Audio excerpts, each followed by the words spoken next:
A message has already reached you, not through your phone, not through your email, but through the silence between your breaths.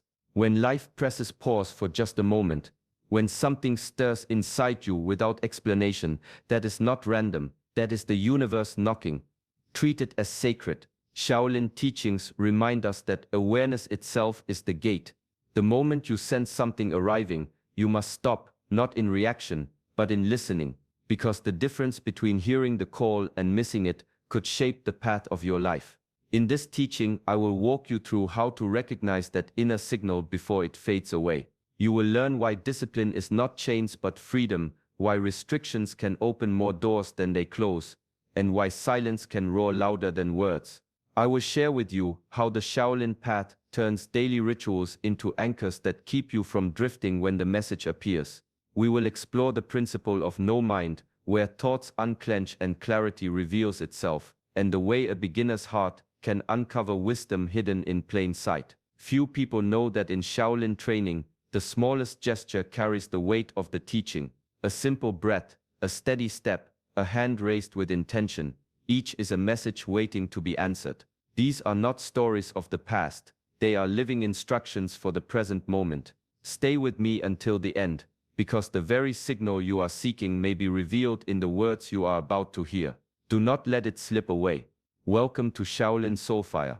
If these lessons stir something inside you, subscribe and walk this path with us. The first thing you must understand is this.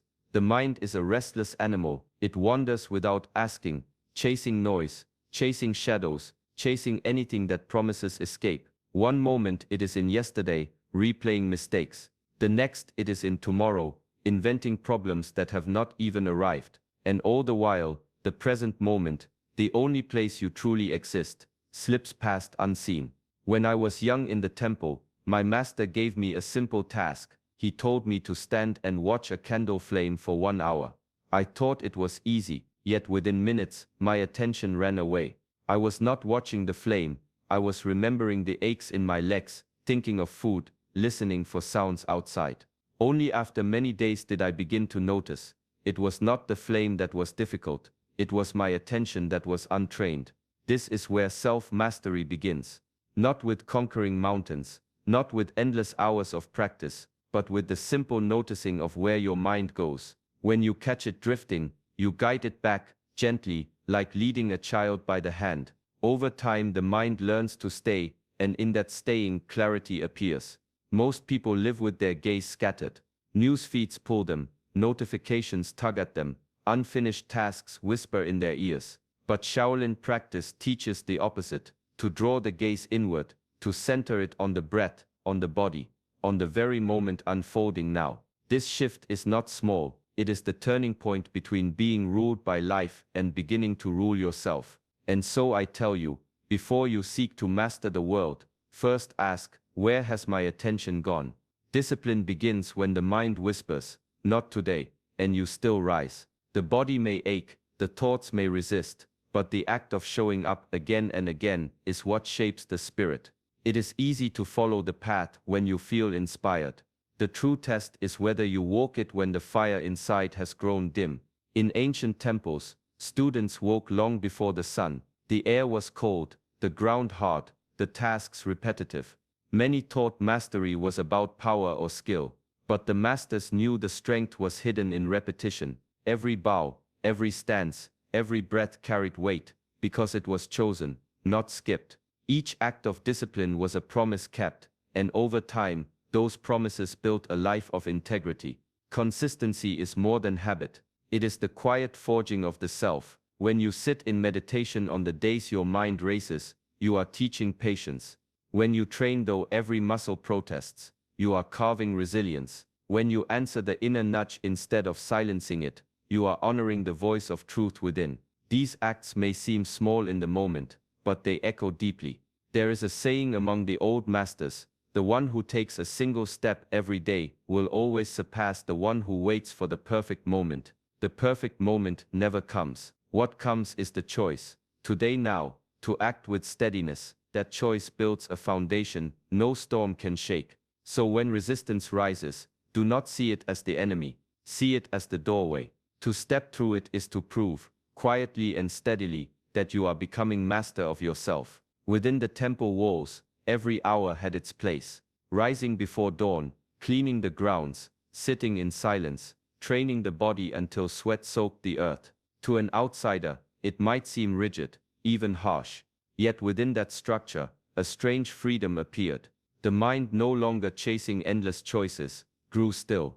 The body, guided by rhythm, found peace in repetition, and in that stillness, subtle truths began to surface, truths that cannot be heard when life is scattered and noisy. Structure is not a cage, it is a container. It narrows the space where distractions can creep in. The bell that calls for meditation is not there to bind, it is there to remind. The strict schedule is not punishment, it is a compass pointing you back to presence again and again. Within such rituals, the heart can rest, because it no longer asks, "What should I do now?" The path is already laid out. Outside the temple, life may not ring with bells or follow strict hours, but the principle is the same. When you build small rituals, rising with intention, breathing before speaking, setting aside time for silence, you create your own container. Within that container, you protect yourself from the pull of distraction. A candle lit at the same hour, each evening becomes more than light. A simple stretch before bed becomes more than movement. These patterns whisper to the mind, here is safety, here is order, here is a return to yourself. And when the world grows loud and chaotic, it is these rituals that rescue you. They draw you back from the storm and place your feet on solid ground, steady enough to hear the quiet truths waiting beneath the noise. In the old courtyards of the temple, training was never only about strength or speed. Each movement, no matter how small, was treated as a mirror of the mind. When a student raised a hand carelessly, the master would stop him. "Your body speaks before your mouth does," he would say. The lesson was simple. Every gesture carries the weight of your intention. To move without awareness is to live asleep. To move with presence is to turn the body into a vessel of truth. Breath was given the same importance. It was not just the fuel for the body, but the thread that stitched together body and spirit. A kick, a stance, even a bow, was guided by the rhythm of breathing. In this way, the body was not separate from the mind. It became the ground where mindfulness was practiced.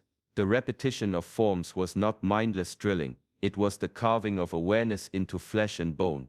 Over time, this training transformed the student. The body, once clumsy, grew graceful. The mind, once scattered, grew calm. Presence no longer needed to be forced. It arose naturally because it had been woven into every action. Eating became a practice of mindfulness. Walking became meditation. Even sweeping the floor was treated as an art, done with full attention, without rushing, without resistance. This is the meaning of the lived body. It is not simply muscle and bone, it is a canvas on which discipline, awareness and spirit are painted daily. When your actions align with your inner intention, you stop living in fragments. Every gesture, every breath, becomes a declaration. I am here fully, in this moment, and in that presence, mastery quietly begins. A clenched mind is like a fist. You cannot hold anything new when you are already gripping too tightly. Thoughts work the same way. When you cling to them, when you replay the past or chase the future, your mind hardens. In that hardness, wisdom cannot enter. The Shaolin and Zen path teaches another way. Let the hand open, let the thought pass, let the mind flow. There is an old story of a master pouring tea for a student. The cup filled, then overflowed, spilling onto the table. The student protested, "Master, the cup is already full." The master replied, "So is your mind. Until you empty it, nothing new can be received." The lesson was not about tea, but about unclenching the thoughts that clutter the mind. To be rooted in the moment is not to erase thought, it is to hold it lightly, like water flowing through open fingers. This openness allows you to respond rather than react. A reaction is quick, blind, born of habit. A response is clear, steady, born of presence. One binds you to old patterns, the other frees you to act with wisdom. Discipline here is not the discipline of force, but of release. It takes training to notice when the mind has seized onto something, and to let it go without struggle. In practice, this looks simple: returning to the breath, allowing silence to wash through you, watching the mind drift and guiding it back with patience. When the mind flows, clarity rises, decisions feel less heavy, emotions less sharp, challenges less overwhelming. You move like water, yielding yet strong, soft yet unstoppable. This is the quiet strength of no mind, the power that comes not from holding on, but from letting go. A beginner once asked a master why his training felt heavy, why each movement seemed forced. The master replied, "You are not carrying the form, you are carrying your past." Every mistake, every memory of failure, weighed on the student like stones in a basket. With that weight, no step could feel light. The lesson was clear. Only by dropping the baggage could he move with freedom. To face life as if it were new does not mean forgetting your past, it means not being ruled by it. Yesterday's victories, yesterday's losses, they belong to yesterday. If you cling to them, today arrives already burdened. But when you approach each moment with the eyes of a beginner, you create space for discovery. The ordinary reveals layers you have never noticed. A familiar task, repeated 1,000 times, still carries something different when met with openness. Shaolin and Zen traditions both honor this beginner's mind. It is the discipline of curiosity, the discipline of staying awake to the present, without assuming you already know. This practice keeps the spirit from becoming rigid. Where the world sees repetition, the mindful see possibility. A leaf falling from a tree can be dismissed as nothing, or it can be seen as a silent teaching on impermanence. The act of bowing, done countless times, can be hollow, or it can be the spark of humility, renewed each day. The difference lies not in the act, but in the mind that approaches it. Openness is not weakness, it is strength, because it demands you let go of certainty and step into the unknown again and again. With this spirit, life never dulls. Every moment, no matter how small, holds the potential to teach, to awaken, to transform. Harmony is not the absence of struggle, it is the art of realignment. In the temple, the gong would sound at precise hours, yet some days a student would arrive late, his movements rushed, his mind scattered. The master would not scold him for being behind. Instead, he would say, "Listen to your own rhythm, can you hear where it is broken?" The lesson was not about timekeeping, but about awareness. To recognize when you are out of step is the first act of mastery. Life constantly drifts out of balance. The body tires, the mind races, the heart clings to desires. This is natural. What matters is not preventing imbalance, but noticing it before it carries you too far. The one who never pauses to reflect becomes tangled in distractions, missing the quiet signals life sends. Messages appear through intuition, through sudden clarity, through silence. But if the mind is noisy, they pass unseen. Realignment is a practice, not a single act. It may be as simple as breathing deeply when anger rises, or pausing before reacting to words that sting. It may mean returning to rituals, sitting in meditation, walking slowly, bowing in gratitude to reset the inner compass. Each time you return, you prove to yourself that imbalance does not define you. Ancient teachings describe harmony as a stream flowing around stones. The stones are life's obstacles. The stream is the disciplined mind. It bends, it adjusts, yet it never loses its direction. In the same way, when you learn to hear the dissonance within and gently correct it, you remain connected to the deeper message. And in that connection, every step, every breath, begins to move in tune with the greater rhythm. In the life of a monk, greatness is not built on grand gestures, but on the smallest of acts. Rising at the same hour each morning, folding robes with care, sweeping the same stones every day. These tasks might seem ordinary to the untrained eye, yet within them lies the secret of remembrance. Each act is a thread that ties the mind back to presence, preventing it from drifting into forgetfulness. The world outside the temple is louder, filled with endless demands and distractions. Messages of truth may come like whispers, subtle and fleeting, without anchors. The noise of daily life drowns them out. This is why rituals are essential. They are not empty routines. They are markers on the path. Each breath taken with intention, each meal eaten in silence, each pause before speaking is a reminder. Do not lose the signal. Forgetting is easy. You may feel clarity one moment, then be swept away the next by worry, desire, or restlessness, but a ritual draws you back, like a bell in the distance guiding you home. Light a candle at dusk, and you remember to honor the day. Sit in stillness each morning, and you remember that your mind is not your master, but your servant. Ancient teachers often said that the extraordinary hides inside the ordinary. By treating simple actions as sacred, you train the mind to stay awake. When the deeper message arrives, through intuition, through silence, through sudden insight, you are ready to catch it. Rituals steady your hands, so the truth does not slip through your grasp. In this way, the humble acts of daily life become the guardians of wisdom, keeping you aligned with the signals that guide your path. To the casual eye, Shaolin Kung Fu may appear as combat, strikes, blocks, kicks flowing one after another, but within the temple, each form was never just a technique, it was meditation in motion, a scripture written not on paper, but through the body. Every movement carried meaning. A raised fist could speak of courage, an open palm of compassion, a steady stance of unshakable presence. Students were taught that intention came before movement. Without intention, the form was empty, just motion, just noise. With intention, even the simplest gesture became alive with spirit. To bow was not only respect, it was humility embodied.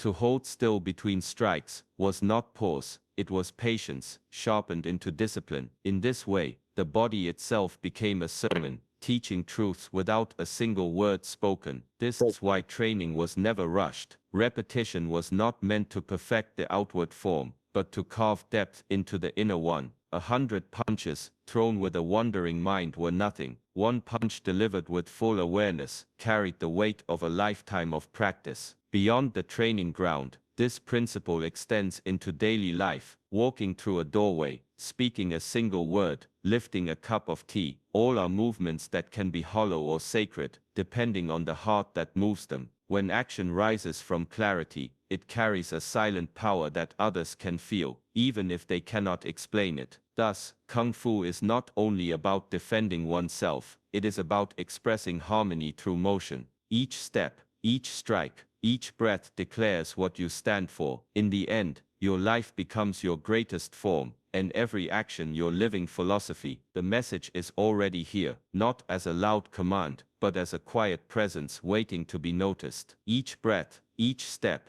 each choice is an opening. When you meet life with discipline, when you return to simple rituals, when you allow yourself to stay rooted in awareness, you stop chasing meaning and begin embodying it. What you carry into today does not need to be heavy. Let clarity guide you. Let patience soften you. Let presence remind you that the invitation is not for someday, it is for now. Take these teachings into the smallest parts of your day. Drink your tea with attention, walk without rushing, pause before speaking. In these moments, the message does not fade, it grows, it deepens, it transforms you. Thank you for walking this path with us. May your practice bring peace, balance, and strength. If this teaching has touched you, like this video, subscribe to our channel Shaolin Soulfire, and continue the journey with us.